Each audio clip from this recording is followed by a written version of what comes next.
கிறிஸ்துவுக்குள் அருமையான சகோதர சகோதரிகளே, நாம் யாவரும் இந்த நாளிலே ஆராதனை ஆழங்கள் என்கிற இந்த துதி ஆராதனை நிகழ்ச்சியிலே நாம் கர்த்தரை ஆராதித்து மகிமைப்படுத்த நாம் ஒன்று கூடி உள்ளோம். பரிசுத்த ஆவியானவர் நம்மை ஆராதனை ஆழங்களுக்குள்ளாய் கொண்டு செல்வாராக. நம்ம எல்லாரும் தலைகளை தாழ்த்தி தேவ சமூகத்தில் நாம் நன்றி செலுத்தி இந்த புதிய வாரத்தில் ஆமென் கர்த்தர் செய்த நன்மைகளுக்காக, கர்த்தர் செய்த கிருபைகளுக்காக ஆமென் அவரை எல்லாம் துதித்து நம்ம ஸ்தோத்திரம் செலுத்துவோம். வாய்களை திறந்து நன்றி செலுத்துவோம். ஹல்லேலூயா. உமக்கு நன்றி செலுத்துகிறோம் அப்பா, உம்மை உயர்த்துகிறோம் ஆண்டவரே. பரலோகம் உம்மை துதிக்கிறது ஆண்டவரே, நாங்களும் உம்மை ஆண்டவரே இணைந்து நாங்கள் துதிக்கிறோம். ஹல்லேலூயா. கர்த்தர் துதிகளுக்கு பாத்திரர், அவர் ஆராதனைக்கும் ஆண்டவரே ஹல்லேலூயா மகிமைக்கும் பாத்திரராய் இருக்கிறார். ஹல்லேலூயா. நன்றி செலுத்துவோம். எல்லாரும் கர்த்தருக்கு ஆராதனை செலுத்துவோம். ஹல்லேலூயா. நன்றி செலுத்துகிறோம் ஆவியானவரே. ஹல்லேலூயா. நம்ம பார்க்கிறோம் சங்கீதம் 95:1-2 எப்படி படிக்கிறோம். கர்த்தரை கம்பீரமாய் பாடி நம்முடைய இரட்சணிய கண்மலையை சங்கீர்த்தனம் பண்ண கடவோம் வாருங்கள். துதித்தலுடனே அவர் சந்ததிப்பதாக வந்து சங்கீதங்களால் அவரை ஆர்ப்பரித்து பாட கடவோம். ஹல்லேலூயா. தேவ சமூகத்திலே வருகிற நம்ம ஒருபோதும் நம்முடைய சூழ்நிலைகளை பார்த்தல்ல, சூழ்நிலையை ஆளுகை செய்கிற தேவனை நம்ம ஆராதிக்க வேண்டும். பாருங்க, நான் புரியும்படியா சொல்கிறேன். நம்முடைய சரீரத்துல பலவீனம் வியாதிகள் இருக்கலாம். நம்முடைய வியாதியை பார்க்காதபடிக்கு நம்மை சுகப்படுத்துகிற யெகோவா ராஃபா இருக்கிறார். இயேசுவானுடைய தழும்புகள் நம்மை சுகமாக்கும். அதை நாம் பார்க்க வேண்டும். அதே போல நம்முடைய பொருளாதார நெருக்கடிகள், கடன் பிரச்சனைகள் இருக்கலாம்.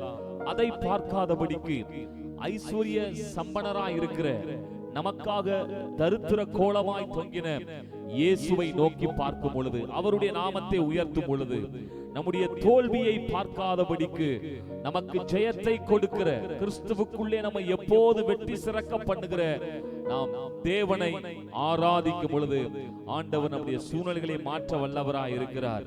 ஆகவே ஆராதனைக்கு ஆமென் தொடக்கமாக நாம் ஒருபோதும் நம்முடைய சூழ்நிலைகளை பார்க்கும் பொழுது பாருங்க, நம்ம ஜெபிக்க தான் முடியும். ஆனால் சூழ்நிலையை ஆளுகை செய்கிற, சூழ்நிலையின் மேலே வெற்றி தருகிற ஆண்டவரை துதித்து பாடும் பொழுது அவர் சூழ்நிலையை மாற்ற வல்லவராய் இருக்கிறார். நம்ம சேர்ந்து பாடுவோம். பரலோகம் அவரை துதிக்கிறது, நானும் அவரை துதித்து சேர்ந்து பாடி கர்த்தரை மகிமைப்படுத்தலாம்.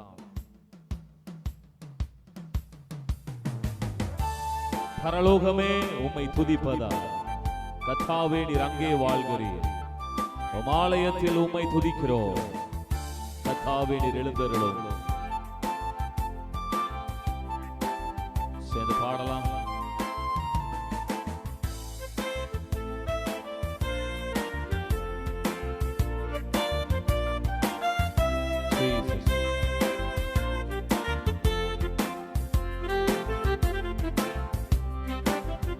சேர்ந்து பாடலாம். பரலோகமே, பரலோகமே உம்மை துதிப்பதா, கர்த்தாவே அங்கே வாழ்கிறீர். ஆலயத்தில் உம்மை துதிக்கிறோ, கர்த்தாவே எழுந்தருளும். பரலோகமே உம்மை துதிப்பதா, கர்த்தாவே அங்கே வாழ்கிறீர். ஆலயத்தில் உம்மை துதிக்கிறோ, கர்த்தாவே எழுந்தருளும். துதிக்கிறோ துதிக்கிறோ, ஒன்றாக கூடி துதிக்கிறோ. அல்லேலூயா. துதிக்கிறோ துதிக்கிறோ, ஒன்றாக கூடி துதிக்கிறோ. பரலோகமே உம்மை துதிப்பதா, கர்த்தாவே அங்கே வாழ்கிறீர். ஆலயத்தில் உம்மை துதிக்கிறோ, கர்த்தாவே எழுந்தருளும். அவர் நாமத்தை பிரஸ்தாபம் பண்ணும் எந்த ஸ்தானத்திலும் அவர் வந்து நம்மை ஆசீர்வதிக்கிறார். ஆகவே தேவ சமூகத்துல அவருடைய நாமத்தை உயர்த்தி பாடலாம். உந்தன் நாமம் உயர்த்தும் இடத்தில் அங்கே வாசம் செய்வீர். உந்தன் நாமம் உயர்த்தும் இடத்தில் அங்கே வாசம் செய்வி. துதிக்கிறோ துதிக்கிறோ ஒன்றாக கூடி துதிக்கிறோ. அல்லேலூயா துதிக்கிறோ துதிக்கிறோ ஒன்றாக கூடி துதிக்கிறோ. பரலோகமே உம்மை துதிப்பதா, கர்த்தாவே அங்கே வாழ்கிறீ. உம் ஆலயத்தில் உம்மை துதிக்கிறோம். சேர்ந்து பாடலாம். அவர் எழுந்தருளுவாராக. ஹல்லேலூயா. உம்மை போல் ஒரு தெய்வம் இல்லை, சர்வ சிருஷ்டிகளே. உம்மை போல் ஒரு தெய்வம் இல்லை, சர்வ சிருஷ்டிகளே. துதிக்கிறோ துதிக்கிறோ ஒன்றாக கூடி துதிக்கிறோ. அல்லேலூயா துதிக்கிறோ. உங்க நாமத்தை உயர்த்தி ஹல்லேலூயா ஒன்றாக கூடி துதிக்கிறோ. பரலோகமே உம்மை துதிப்பதா, கர்த்தாவே அங்கே வாழ்கிறீ. உங்க ஆலயத்துல உங்க சமூகத்துல எங்கெல்லாம் நாங்க கூடி ஆராதிக்கிறோமோ, கர்த்தாவே எழுந்தருளு. துதியும் கனமும் மகிமை எல்லாம் உமக்கே செலுத்துகிறோம். அவருக்கே அவருக்கே துதியும் கனமும் மகிமை எல்லாம் உமக்கே செலுத்துகிறோம். துதிக்கிறோம் மகிமைப்படுத்துவோம். துதிக்கிறோம். ஹல்லேலூயா. ஒன்றாக கூடி துதிக்கிறோம். அல்லேலூயா துதிக்கிறோம் துதிக்கிறோம் ஒன்றாக கூடி துதிக்கிறோம். பரலோகமே உம்மை துதிப்பதா, கர்த்தாவே அங்கே வாழ்கிறீ. உம் ஆலயத்தில் உம்மை துதிக்கிறோ. கர்த்தாவே எழுந்தருளோ. பரலோகமே உம்மை துதிப்பதா, கர்த்தாவே அங்கே வாழ்கிறீ. உம் ஆலயத்தில் உம்மை துதிக்கிறோ. கர்த்தாவே எழுந்தருளோ. எல்லாரும் சேர்ந்து துதிக்கிறோம். அவரை மட்டுமே துதிக்கிறோம். மகிமைப்படுத்துகிறோம். ஸ்தோத்திரிக்கிறோம். துதியும் கனமும் உமக்கே உண்டாகட்டும். துதிக்கிறோம் துதிக்கிறோம் ஒன்றாக கூடி துதிக்கிறோம். அல்லேலூயா. துதிக்கிறோம் துதிக்கிறோம் ஒன்றாக துதிக்கிறோம். கூடி துதிக்கின்றோம். சேர்ந்து சொல்லுவோம். உம்மை துதிக்கின்றோ துதிக்கிறோ ஒன்றாக கூடி துதிக்கின்றோ. பரலோகமே பரலோகமே உம்மை துதிப்பதா, கர்த்தாவே அங்கே வாழ்கிறீ. உங்க ஆலயத்தில் உம் ஆலயத்தில் உம்முடைய சமூகத்தில் குடும்பமா ஆண்டவரே சபையா எழுந்தருளும். அவர் எழுந்தருளுகிறார். அவரை துதிக்கும் ஸ்தானத்திலே அவர் எழுந்தருளுகிறார். இந்த நாள்ல கூட தேவ ஜனமே உங்களையும் என்னையும் ஆண்டவர் துதிக்கும் சேனையாய் தேசத்திலே வைத்திருக்கிறார். பிரியமானவர்களே, பாருங்க, கிதியோ பாருங்க, பானைகளை உடைத்து எக்காலங்களை ஊதின பொழுது பெரிய வெற்றியை தந்தார். எதிரிகளின் பாளையத்திற்குள்ளே ஆமென் கொஞ்ச பேரை கொண்டு பெரிய வெற்றியை கொடுக்க முடியுமானால், இன்றைக்கு தேசத்தில் நம்ம சிறுபான்மையினர் என்று சொல்லிக்கொண்டு சிறு கூட்டமா இருக்கலாம். தேசத்துல தேவத்தின் நாமத்தை உயர்த்த உயர்த்த ஆமென் எல்லா விதமான அந்தகார கிரியைகள் அழிக்கப்படுகிறது. எத்தனை பேர் ஆமென் சொல்ல முடியும்? தேவனுடைய நாமத்தை உயர்த்த உயர்த்த ஆமென் தேசத்திற்குள்ளே ஒரு பெரிய எழுப்புதலை தேவன் அனுப்புகிறார். ஜனங்கள் திரள் திரளாய் ரட்சிக்கப்படுகிறார்கள். எத்தனை பேர் விசுவாசிக்க முடியும்? இருக்கிற இடத்துல அப்படியே கண்களை மூடி கைகளை உயர்த்தி துதிக்கின்றோ துதிக்கின்றோ ஒன்றாக கூடி துதிக்கின்றோ. அல்லேலூயா துதிக்கிறோ துதிக்கிறோ ஒன்றாக கூடி துதிக்கின்றோம். கர்த்தர் நல்லவர். இந்த நாள்ல கூட கர்த்தர் உங்களையும் என்னையும் வேதவசனம் சொல்லுகிறது போல பாருங்க, மலைகள் எருசலேமை சுற்றி இருக்குமா போல கர்த்தர் உங்களையும் என்னையும் அவர் சுற்றி சூழ பாதுகாக்கிறார். பாருங்க, எருசலேம் பட்டணம் அப்படி ஒரு அடைக்கல பட்டணம். கர்த்தர் உங்களையும் என்னையும் அப்படிதான் வைத்து ஆசீர்வதித்திருக்கிறார், அவர் பாதுகாக்கிறார். ஆகவே கர்த்தருடைய நாமத்தை நம்ம எல்லாம் சேர்ந்து பாடி நம்ம கர்த்தரை ஆராதிக்க போகிறோம். பரம எருசலேமே பரலோகம் விட்டு இறங்குது. ஹல்லேலூயா. அலங்கார மணவாட்டியாய் ஆமென். கர்த்தர் நம்மை பார்க்கிறார். எருசலேமே பரலோகம் விட்டு இறங்குதே, அலங்கார மணவாட்டியா அழகாக ஜொலித்திடுதே. பரம எருசலேமே பரலோகம் விட்டிறங்குதே, அலங்கார மணவாட்டியா அழகாக ஜொலித்திடுதே. ஆமென் அல்லேலூயா, ஆமென் அல்லேலூயா, ஆமென் அல்லேலூயா, ஆமென் அல்லேலூயா. ஹல்லேலூயா. கர்த்தருடைய நாமத்தை மகிமைப்படுத்தலாம். கர்த்தர் நம்மை தெரிந்து கொண்டிருக்கிறார். தேசத்தில் அவரை உயர்த்தும்படி தெரிந்து கொண்டிருக்கிறார். அவருடைய நாமத்தை உயர்த்தலாம்.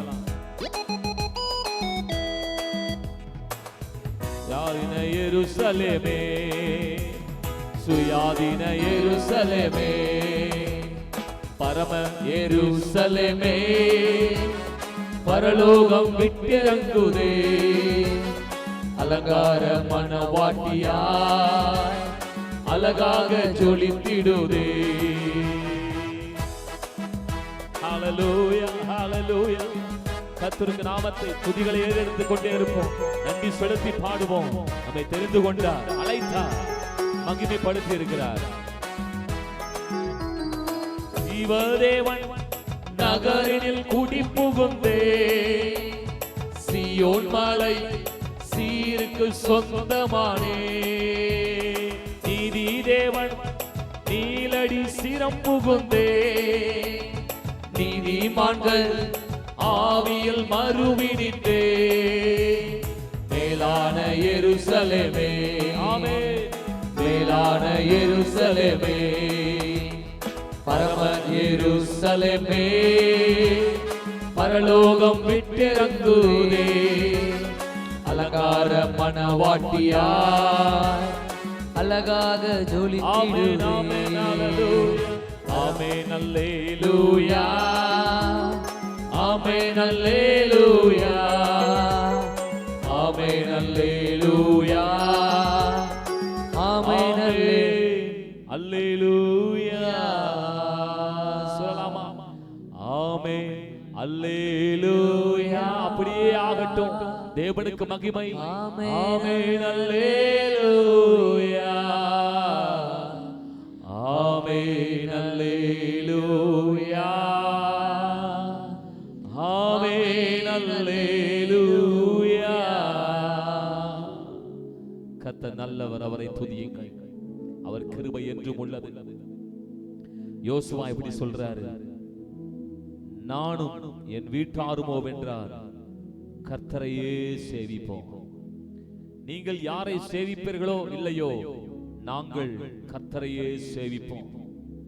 பாருங்க, கர்த்தரை உண்மையாய் சேவிக்கிற ஒரு நபராய், ஒரு குடும்பமாய், ஆமென், தேவ ஜனமாய் காணப்பட, தேவ ஜனங்களே, கர்த்தர் நம்மை அதற்கென்றே அழைத்திருக்கிறார். நீங்கள் பரிசுத்தத்திற்கென்றே அழைக்கப்பட்டிருக்கிறீர்கள்.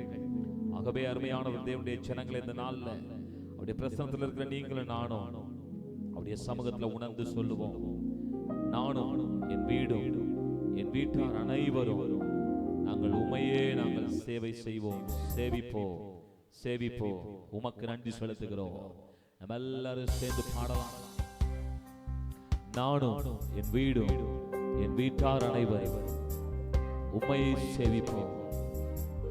ஆமாண்டவரே, இதுவரைக்கும் உதவின எபினேசி இனிமேலும் உதவி செய்யும். சேர்ந்து பாடலாம்.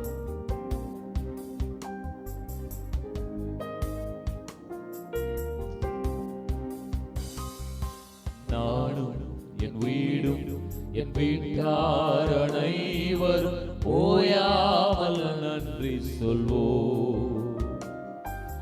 நானும் என் வீடும் என் வீட்டார் அனைவரும் ஓயாமல் நன்றி சொல்வோம். ஒரு கரு போல காத்தீரே நன்றி, என்னை சிதையாமல் சுமந்தீரே நன்றி. ஒரு கரு போல காத்தீரே நன்றி, என்னை சிதையாமல் சுமந்தீரே நன்றி. எபினேசரே எபினேசரே, இந்நாள் வரை சுமந்தவரே. எபினேசரே எபினேசரே, என் நினைவாய் இருப்பவரே. நன்றி நன்றி நன்றி, இதயத்தில் சுமந்தீரே நன்றி. நன்றி நன்றி நன்றி, கரு போல சுமந்தீரே நன்றி. தாழ்வில் நினைத்தவரை துதியுங்கள். நம்முடைய ஆரம்பத்தை யோசித்து பார்ப்போம். ஒன்றுமில்லாத நிலையிலிருந்து உயர்த்தி இருக்கிறார். நன்மையால் நம்முடைய வாழ்க்கை நிறைந்திருக்கிறது. கர்த்தரை ஆராதிக்கலாம். ஒன்றுமே இல்லா துவங்கின என் வாழ்வு நன்மையால் நிறைந்துள்ளது. ஒன்றுமே இல்லா துவங்கின என் வாழ்வு நன்மையால் நிறைந்துள்ளது. ஒரு தீமையும் நினைக்காத நல்ல ஒரு தகப்பனும் உமை போல இல்ல.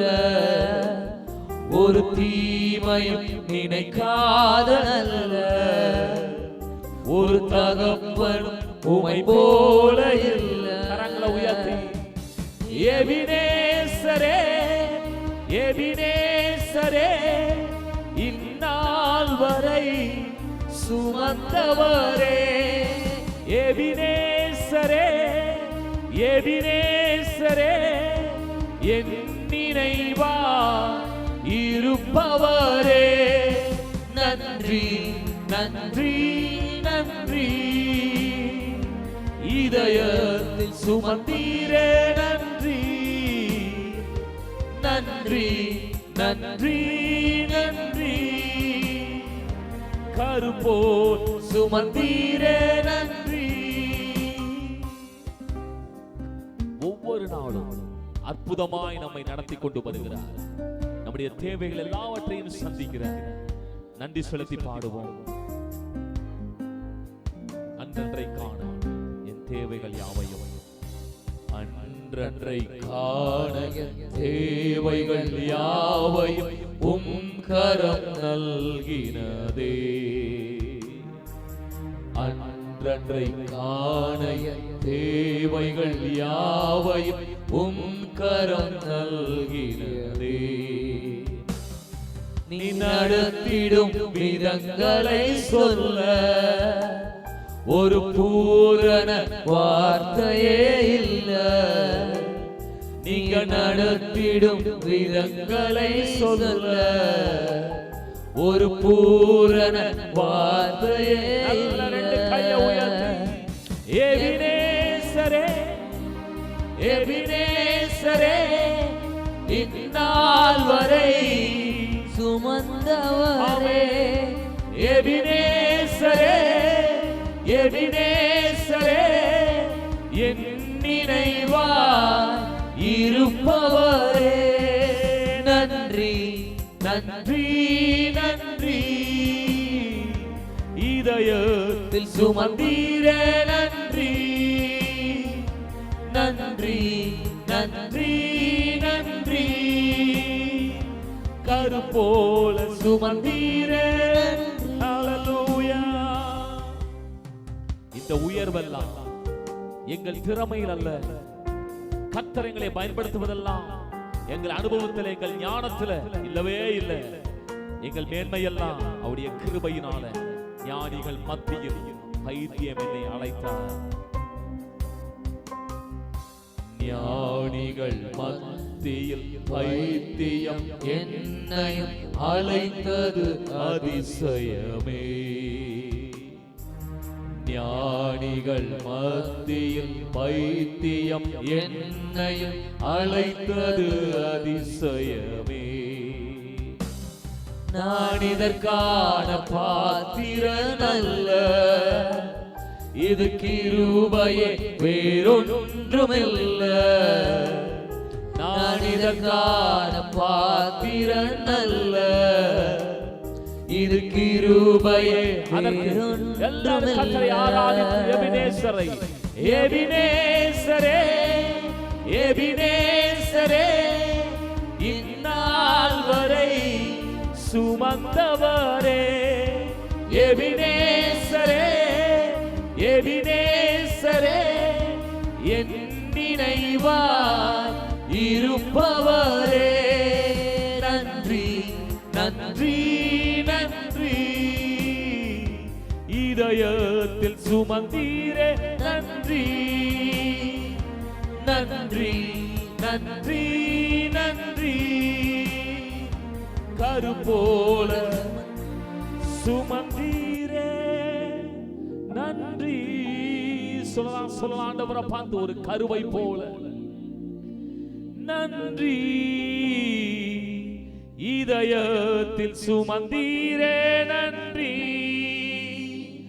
நன்றி நன்றி நன்றி கரு போல சுமந்தீரே. நல்ல கரங்களை தட்டி கர்த்தரை மகிமைப்படுத்தி ஹல்லேலூயா. கர்த்தாவே நீர் நல்லவர் நல்லவர் நல்லவர். உம்மை நாங்கள் உயர்த்தி உம்மை ஆராதித்து ஆண்டவர் அந்த நேரத்தில் எங்களையும் படைத்து உங்க நாமத்தை மகிமைப்படுத்துகிறோம் நல்ல பிதாவே. ஆமென் ஆமென் ஆமென்.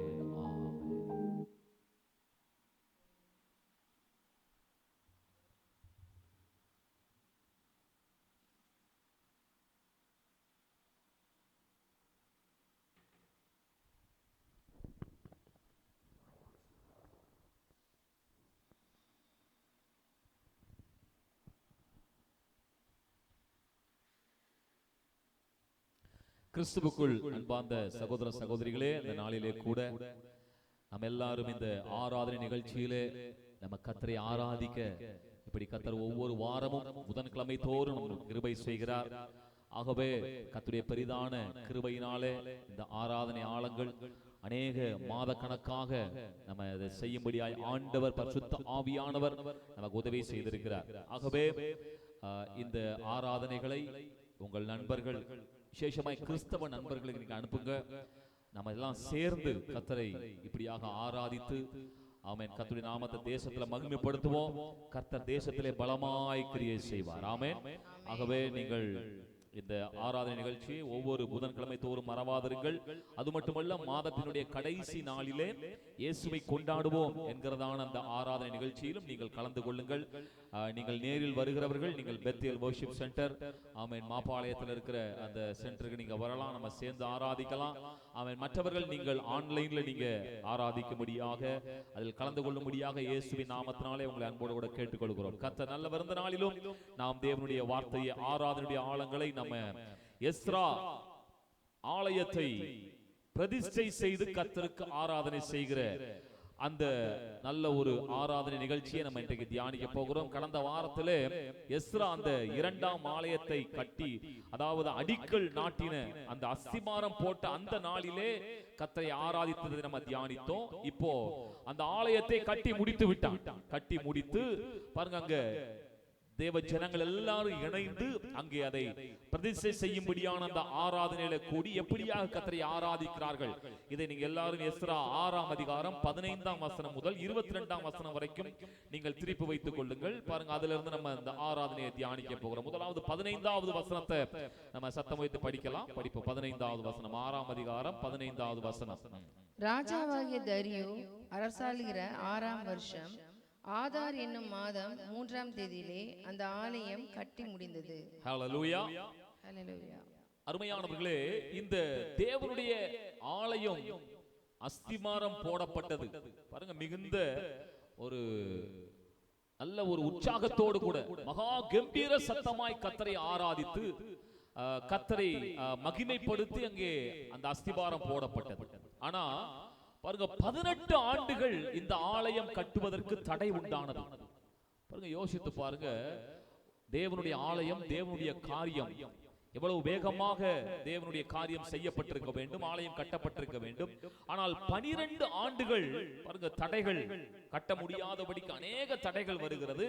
இந்த தடைகள் எல்லாம் தாண்டி 18 ஆண்டுகள் கழித்து இந்த ஆலயம் கட்டி முடிக்கப்பட்டு இப்ப பிரதிஷ்டை செய்யப்படுகிறது. பாருங்க, இந்த ஆலயத்தை கட்டுவதற்கு அங்கே வசனத்துல படிக்கிறோம், ராஜாவாகிய தரியு. பாருங்க, இவன் இஸ்ரவேலின் ராஜாவல்ல, இவன் மேதிய பெர்சிய சாம்ராஜ்யத்தின் ராஜாவா இருக்கிறான். பாருங்க, இவன் ஒரு அந்நிய தேசத்தான், தேவனை அறியாத ஒரு ராஜா.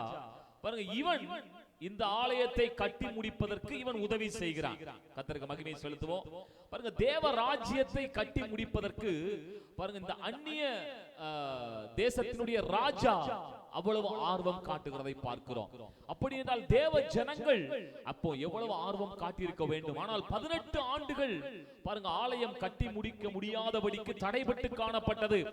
ஆகவே என்னை கேட்கிற அருமையான தேவனுடைய ஜனங்களே, தேவனுடைய ராஜ்யத்தினுடைய காரியத்தை, தேவனுடைய வேலையை நம்ம என்ன செய்ய வேண்டும்? வேகமாய், துரிதமாய் செய்ய நம்ம அழைக்கப்படுகிறோம். ஹல்லேலூயா. ஆனாலும் ஒரு நல்ல காரியம் பாருங்க, அந்த தடை உண்டாகி அப்படியே கட்ட முடியாமல் போய்விடவில்லை என்றாலும் தேவனுடைய ஆலயம் கட்டி முடிக்கப்பட்டது. ஆமென் சொல்லுவோம். இதை எதற்கு சொல்கிறேன் என்றால், தேவன் தம்முடைய காரியத்தை, திட்டத்தை இந்த உலகத்தில் செய்து முடிப்பார். ஆமென் சொல்லுங்க. தேவ பிள்ளைகளுடைய வாழ்க்கையில், நம்முடைய வாழ்க்கையில எந்த தடைகள் வந்தாலும் தடைகளை நீக்கி தேவன் காரியங்களை வெற்றியாய் செய்து முடிப்பார். ஹல்லேலூயா. 16ஆம் வசனம், அதை நம்ம படிக்கலாம். அடுத்ததாக பாருங்க, 16ஆம் வசனத்துல அங்க சொல்லப்படுது, அப்பொழுது இஸ்ரவேல் புத்திரரும் ஆசாரியரும் லேவியரும் சிறையிருப்பில் இருந்து வந்து மற்றவர்களும் தேவனுடைய ஆலய பிரதிஷ்டையை சந்தோஷமாய் கொண்டாடினார்கள். ஹல்லேலூயா. ஹல்லேலூயா. பாருங்க, இங்க 16ஆம் வசனத்துல அடுத்ததாக அந்த பிரதிஷ்டை ஆராதனையை ஜனங்கள் எல்லாரும், அங்கே கூடி வந்த இஸ்ரவேல் புத்திரர், ஆசாரியர், லேவியர்கள், சிறைப்பிலிருந்ததான மற்ற எல்லாரும் அங்கே தேவனுடைய ஆலயத்தினுடைய பிரதிஷ்டையை சந்தோஷமாய் கொண்டாடினார்கள். அருமையானவர்களே, இந்த காரியத்தை சந்தோஷமாய் கொண்டாடினார்கள் என்பதை நம்ம எளிதா எடுத்துக்கொள்ள முடியாது. ஏனென்றால் இந்த 2ஆம் ஆலயத்தை விட 1ஆம் ஆலயம், சாலமோன் கட்டின தேவாலயம் பாத்தீங்கன்னா இதை விட மகா பிரம்மாண்டமாய் இருந்தது. முழுவதும் பொன்னினாலே கட்டப்பட்டது. ஏராளமான பலிகள் செலுத்தப்பட்டது. ஆனாலும் பாருங்க, இந்த 2ஆம் ஆலயம் அதை காட்டிலும் அவ்வளவு பிரம்மாண்டம் அல்ல.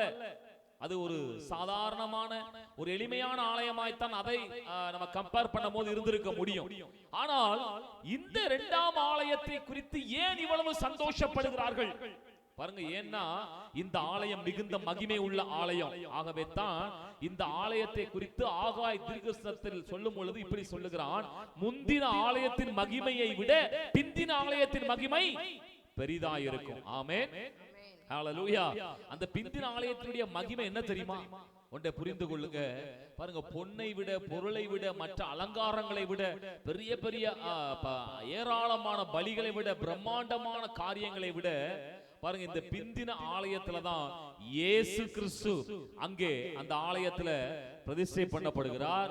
பாருங்க, அந்த இடத்துல தான் பாருங்க அவர் நியாய சாஸ்திரிகளோடு தர்க்கம் செய்து சரியான போதனைகளோடு கூட அவர் பேசிக் கொண்டிருக்கிறார். அது மட்டுமல்ல, அந்த ஆலயத்துல அவர் பிரசங்கம் பண்ணுகிறார். அந்த ஆலயத்துல பாருங்க அநேகரை சுகமாக்குகிறார். ஏனென்றால் இந்த ஆலயத்தில் இயேசு உலாவினார். அதுதான் பெரிய மகிமை. ஆமென் சொல்லுவோம்.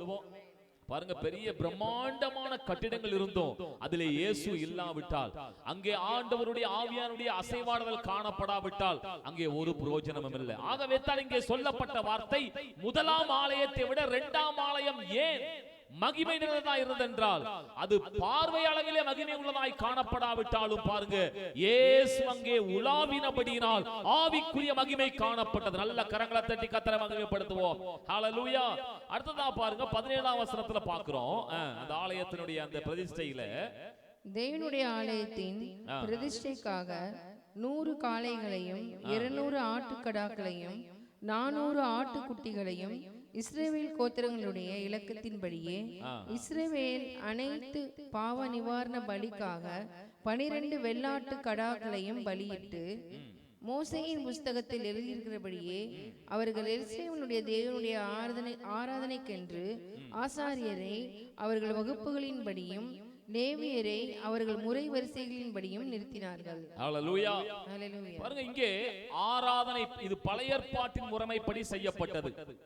பழைய ஏற்பாட்டினுடைய அந்த மோசேயின் நியாயப்பிரமாண புஸ்தகத்திலே எப்படி ஆராதனை செய்ய வேண்டும் என்கிற முறையை அங்கே ஆண்டவர் எழுதி கொடுத்திருக்கிறார். பாருங்க, எப்படி பலி செலுத்தணும், பலி செலுத்துவதற்கு எந்த மிருகத்தை தேர்ந்தெடுக்கணும், எப்படி எல்லாம் அந்த மிருகத்தை பலி செலுத்த வேண்டும் என்கிற அந்த முறைமையின்படி அங்கே ஆராதனை நடந்தேறுகிறது.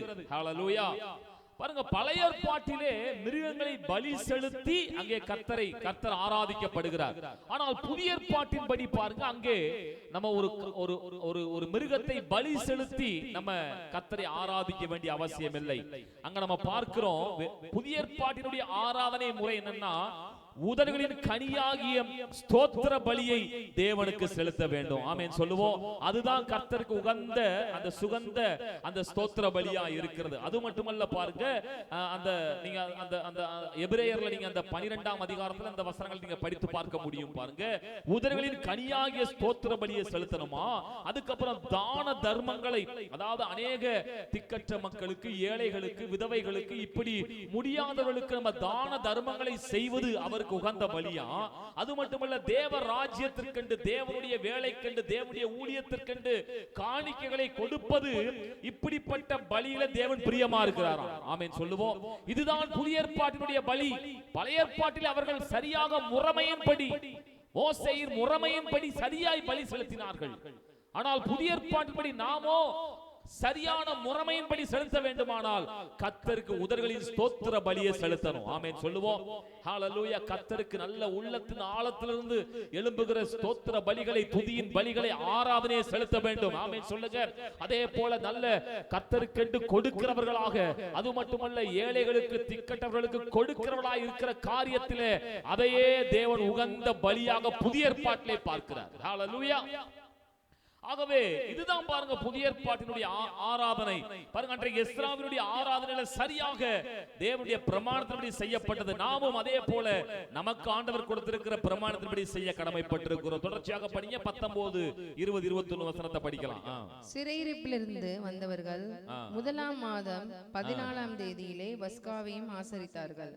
ஆசாரியரும் லேவியரும் ஒருமனப்பட்டு தங்களை சுத்தம் பண்ணி கொண்டதினால் எல்லாரும் சுத்தமாய் இருந்து சிறையிருப்பிலிருந்து வந்தவர்கள் எல்லாருக்காகவும் ஆசாரியரான தங்கள் சகோதரர்களுக்காகவும் தங்களுக்காகவும் பஸ்காவின் ஆட்டுக்குட்டிகளை அடித்தார்கள். அப்படியே சிறையிருப்பிலிருந்து திரும்பி வந்த இஸ்ரவேல் புத்திரரும் இஸ்ரவேலின் தேவனாகிய கர்த்தரை நாடும்படி பூலோக ஜாதிகளின் அகத்தை விட்டு அசுத்தத்தை விட்டு அவர்கள் அண்டையிலே சேர்ந்த அனைவரும் அதை புசித்து. ஆமென். ஹalleluya. பாருங்க, அடுத்ததாக இந்த பிரதிஷ்டை ஆராதனை செய்யப்படும் பொழுது பஸ்காவை ஆசரிக்கிறார்கள். பாருங்க, பஸ்கா என்பது நம்ம எல்லாருக்கும் தெரியும். அந்த மோசேயின் நாட்களிலே எகிப்திலிருந்து ஜனங்கள் புறப்படும் பொழுது அந்த பஸ்காவை அவர்கள் அடித்து, பாருங்க, எகிப்திலிருந்து அங்க என்ன செய்யப்படுகிறார்கள், விடுதலையாகி வருகிறார்கள். பஸ்கா அடிக்கப்பட்ட பின்பு ஒரு பெரிய விடுதலை ரட்சிப்பு. பாருங்க, அந்த பஸ்கா எதற்கு நிழலாட்டமா இருக்கிறது என்றால், இயேசு கிறிஸ்துவானவர் சிலுவையிலே மரித்ததற்கு நிழலாட்டமா இருக்கிறது. ஆமென் சொல்லுவோம். அன்றைக்கு பிரதிஷ்டை ஆராதனையிலே பஸ்கா அங்கே கொண்டாடப்படுகிறது என்றால், அருமையானவர்களே, அதே போல நம்முடைய இந்த புதிய ஏற்பாட்டின் ஆராதனையிலே நம்முடைய இயேசுவானவர் பஸ்காவின் பலியாக நமக்காய் அடிக்கப்பட்ட அவர் பெற்ற சிலுவையிலே பெற்ற வெற்றி கொண்டாடப்பட வேண்டும். எத்தனை பேர் ஆமென் சொல்றீங்க? ஹalleluya. சிலுவையிலே இயேசு பாவத்தை, ஆமென், சாபத்தை, ஆமென், ஹalleluya, நோய்களை, தரித்திரியத்தை, நரகத்தை, ஆமென், நம்மை விட்டு அகற்றி அதற்காக அவர் பரிகார பலியாக மாறினார். ஆகவே நம்முடைய ஆராதனையிலே பாருங்க, இயேசுவானவர் கொண்டாடப்பட வேண்டும். ஆமென் சொல்லுங்க. இயேசுவானவர் செய்ததான சிலுவை வெற்றி, அவர் நமக்காய் செய்த ஒவ்வொரு பரிகாரத்தை நினைத்து கர்த்தரை ஆராதிக்க வேண்டும். அன்றைக்கு எஸ்ராவினுடைய பிரதிஷ்டையினுடைய ஆராதனையிலே பஸ்காவை அவர்கள் கொண்டாடினார்கள். ஆம், நம்முடைய ஆராதனையிலும் இயேசுவானவர் கொண்டாடப்பட வேண்டும். கடைசியா படிப்போம், 22ஆம் வசனத்தை படிக்கலாம். புளிப்பில்லாத அப்ப பண்டிகையை 7 நாளாக சந்தோஷத்துடனே ஆசரித்தார்கள். கர்த்தர் அவர்களை மகிழ்ச்சியாக்கி அவர்கள் கைகளை இஸ்ரவேலின் தேவன் என்னும் தேவனுடைய ஆலயத்தின் வேலிலே பலப்படுத்தத்தக்கதாய் ஆசிரியருடைய ராஜாவின் இருதயத்தை, அசீரியருடைய ராஜாவின் இருதயத்தை அவர்கள் பட்சத்திலே சார்ந்திருக்க பண்ணினார். ஆமென். அடுத்ததாக பஸ்காவை ஆசரித்த பின்பு புளிப்பில்லாத அப்ப பண்டிகையை 7 நாள் சந்தோஷமாய் ஆசரித்தார்கள். ஹalleluya. பாருங்க, புளிப்பில்லாத அப்ப பண்டிகை, புளிப்பில்லாத அப்பம் என்பது எதை குறிக்கிறது என்றால் பரிசுத்த வாழ்க்கையை குறிக்கிறது. ஆமென் சொல்லுவோம். ஆகவே நம்முடைய பரிசுத்த வாழ்க்கையினாலே கர்த்தரை ஆராதிக்க வேண்டும். எத்தனை பேர் ஆமென் சொல்ல முடியும்? ஹalleluya. பாருங்க, கொஞ்சம் புளித்தமா பிசைந்தமா முழுவதையும் புளிப்பாக மாற்றிவிடும். நம்முடைய வாழ்க்கையில் இருக்கிற சிறிய பிழைகள், தவறுகள், அந்த சிறிய காரியமா இருக்கும் பொழுதே நாம் தேவ சமூகத்திலே சரி செய்து கொள்ளும் பொழுது நம்முடைய வாழ்க்கை பரிசுத்தமாய் காக்கப்படும். ஆமென். பாருங்க, அன்றைக்கு அந்த புளிப்பில்லாத அப்ப பண்டிகையை கொண்டாடி கர்த்தரை ஆராதித்தார்கள். நாமும் கர்த்தருடைய சமூகத்திலே பரிசுத்த கரங்களை உயர்த்தி பரிசுத்த இருதயத்தோடு கூட பரிசுத்த தேவனை ஆராதிக்க வேண்டும். வேதம் சொல்லுகிறது, பரிசுத்த அலங்காரத்துடனே கர்த்தரை தொழுது கொள்ளுங்கள். ஹalleluya. இப்படி கர்த்தரை நாம் பரிசுத்தமாய் கர்த்தரை ஆராதிக்க அழைக்கப்படுகிறோம். பாருங்க, அப்படி ஆராதிக்கிற அந்த ஆராதனையுடைய விளைவு பாருங்க, ஆண்டவரை அறியாத அசிரியாவின் ராஜாவினுடைய அந்த அவனுடைய இருதயம் இந்த தேவனுடைய ஜனங்கள் பட்சத்திலே பட்சமாய் இருந்ததாம். ஹalleluya. ஆகவே என்னை கேட்கிற அருமையானவர்களே, இப்படி ஆராதிக்கிற தேவ ஜனங்களுக்கு ஆண்டவர் அநேக பட்சமுள்ள ஜனங்களை எழுப்புவார். ஆமென். அவர்கள், ஆமென், இந்த உலகத்திலே, ஹalleluya, அவர்கள், ஆமென், சாதாரணமாக அல்ல, அசாதாரணமான ஒரு கூட்டமாய் காணப்படுவார்கள். அவருடைய வாழ்க்கையில தேவன் அநேக நன்மைகளை செய்வார். அன்றைக்கு எஸ்ரா ஆலயத்தை பிரதிஷ்டை செய்த பொழுது என்னை கேட்கிறவர்களே, இப்படியெல்லாம் கர்த்தரை ஆராதித்தான். அநேக காரியங்களை தியானித்தோம். அந்த 2ஆம் ஆலயம், ஆமென், பிரதிஷ்டை செய்யப்பட்ட பொழுது கர்த்தரை மகிமைப்படுத்தி அப்படி ஆராதனை செய்த அதே போல நாமும் பாருங்க, புதிய ஏற்பாட்டின்படி அதை நம்ம தியானித்தோம். கர்த்தர் அப்படி ஆராதிக்க நம்மை விரும்புகிறார். ஆகவே நம்ம எல்லாரும் தேவ சமூகத்துல கண்களை மூடி நம்ம ஜெபிப்போம். இந்த நாளிலே கர்த்தருடைய பிரசன்னத்தில் இருக்கிற நீங்களும் நானும் கர்த்தருடைய அளவற்ற கிருபையில இருக்கிறோம். அப்படி அளவற்ற பிரசன்னம் நம்மத்திலே நிறைந்திருக்கிறது. இப்போதும் கூட அருமையான தேவனுடைய ஜனங்களே, நீங்கள் ஒருபோதும் கலங்க தேவையில்லை. நீங்கள் உண்மையாய் கர்த்தரை ஆராதிக்கிற தேவ ஜனங்களாய் இருக்கும் பொழுது எவ்வளவு தடைகள் வந்தாலும் பார்க்கிறோம். 18 ஆண்டுகள் ஆலயம் கட்டப்பட முடியல, தடை வந்தது. ஆனாலும் தேவன் தடைகளை தகர்த்து அந்த ஆலயத்தை கட்ட வைத்தார். அதற்கு உதவி செய்யும்படியாய் தரியு ராஜாவை எழுப்புகிறார். அந்நிய தேசத்தானுடைய ஒரு மனதை எழுப்பி ஆண்டவர் ஆலயத்தை கட்ட வைக்கிறார். நிச்சயம் நமக்கு ஒத்தாசை கிடைக்கும். எல்லா கண்களை மூடி ஜெபிப்போம். ஆண்டுடைய சமூகத்தில் இந்த நேரத்தில் நம்ம இந்த ஆராதனையுடைய ஆழங்களை தியானித்தோம். எஸ்ரா 2ஆம் ஆலயத்தினுடைய பிரதிஷ்டையில் அவன் செய்த ஆராதனையை தியானித்தோம். அவன் செய்த ஆராதனையில பாருங்க, மோசேயின் முறைமைப்படி சரியாக அந்த ஆராதனை செய்யப்பட்டது. அதே போல புதிய ஏற்பாட்டினுடைய ஆராதனை படி கர்த்தர் விரும்புகிற அந்த சுகந்த வாசனையான அந்த ஸ்தோத்திர பலியை செலுத்தணும், தான தர்மங்களை செய்யணும், கர்த்தருடைய ராஜ்யத்துக்கு கொடுக்கணும். அதுதான் அவர் விரும்புகிறதான பலியா இருக்கிறது. முதலாம் ஆலயத்தை போல அந்த இரண்டாம் ஆலயம் பிரம்மாண்டமா இல்ல, ஆனாலும் சந்தோஷமாய் காணப்படுறதுக்கு காரணம் ஆண்டுடைய வார்த்தை வந்தது. முந்தின ஆலயத்தை விட இந்த பிந்தின ஆலயத்துடைய மகிமை பெரிதா இருக்க போகுது. ஏன்னா இதுல தேவகுமாரனாகிய இயேசு கிறிஸ்து உலாவ போகிறார். அது மட்டுமல்ல, பஸ்கா பண்டிகை, பஸ்காவை ஆசரித்தார். நம்முடைய ஆராதனையில சிலுவையினுடைய வெற்றி, இயேசு சிலுவையிலே நமக்காய் செய்த எல்லா பரிகாரத்திற்காய் வெற்றிக்காக தேவனை அதற்கு நன்றி செலுத்தி கர்த்தரை ஆராதிக்க வேண்டும். அது மட்டுமல்ல, பரிசுத்த புளிப்பில்லாத அப்ப பண்டிகை. புளிப்பில்லாத அப்பம் என்பது பரிசுத்த வாழ்க்கை. நம்மை பரிசுத்தமாய் இருந்து கர்த்தரை ஆராதிக்க நம்மை நாமே அர்ப்பணிப்போம். நல்ல பிதாவே, இயேசு கிறிஸ்துவின் நாமத்தில் இந்த நாள்ல கூட ஆராதனையில் கலந்து கொண்டிருக்கிற ஒவ்வொருவரை கர்த்தரை ஆசீர்வதிப்பீராக.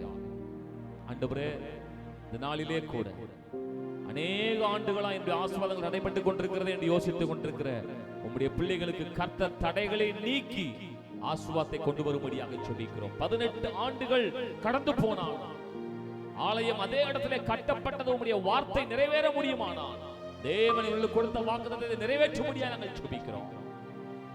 ஆண்டவரே, பரிசுத்தம் உள்ள ஒரு ஆராதனை செய்ய உதவி செய்யும், வழி நடத்தும். இயேசு கிறிஸ்துவின் நாமத்தில் எங்கள் ஜெபங்களை ஏறெடுக்கிறோம் நல்ல பிதாவே.